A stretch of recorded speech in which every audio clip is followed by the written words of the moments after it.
Bonjour. La démonstration d'aujourd'hui vise à montrer, dans un climat très froid, qu'est-ce qui se passe quand il y a deux cheminées dans un endroit clos, complètement hermétique, puis qu'on essaye de chauffer.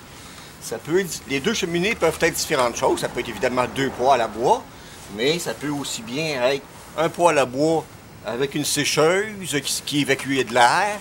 Ça peut être un poêle à bois avec un autre trou plus haut, comme dans une yourte par exemple.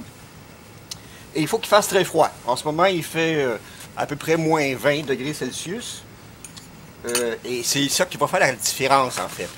Alors, ce qu'on va faire, je vais mettre de la fumée là-dedans. Ça va être de l'encens. C'est pas la fumée qui m'embête. Il y a souvent du monoxyde de carbone, mais le monoxyde de carbone n'est pas visible.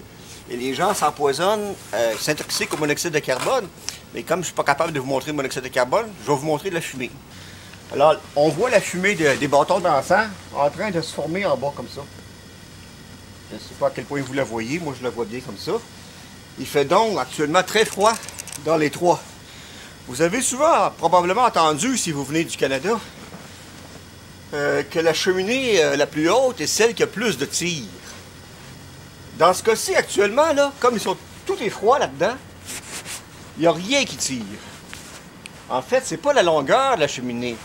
Il faut tenir un peu compte de la longueur, mais il faut surtout tenir compte de la température de la cheminée. Et c'est là que ça devient problématique, parce que jusqu'aux années 70 à peu près, il n'y avait pas de cheminée en acier. Mais maintenant qu'il y a des cheminées en acier, quand elles deviennent froides, ils ne tirent plus, parce qu'ils sont à la température extérieure. Donc c'est à moins 25. Je vais prendre une torche au propane. Et je vais faire exprès pour réchauffer la plus courte des deux cheminées. Alors on part à moins 15. Puis je chauffe la petite cheminée.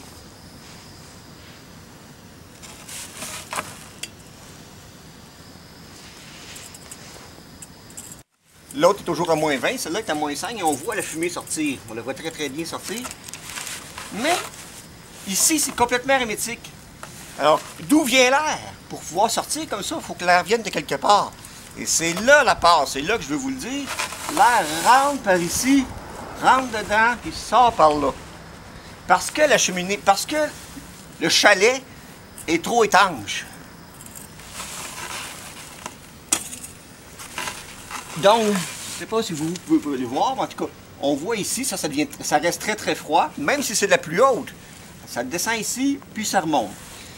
Si ça, c'est un poêle à bois, et qu'il reste la braise, dans la braise dégage beaucoup de monoxyde de carbone, mauvaise combustion, donc le monoxyde de carbone descend dans le chalet.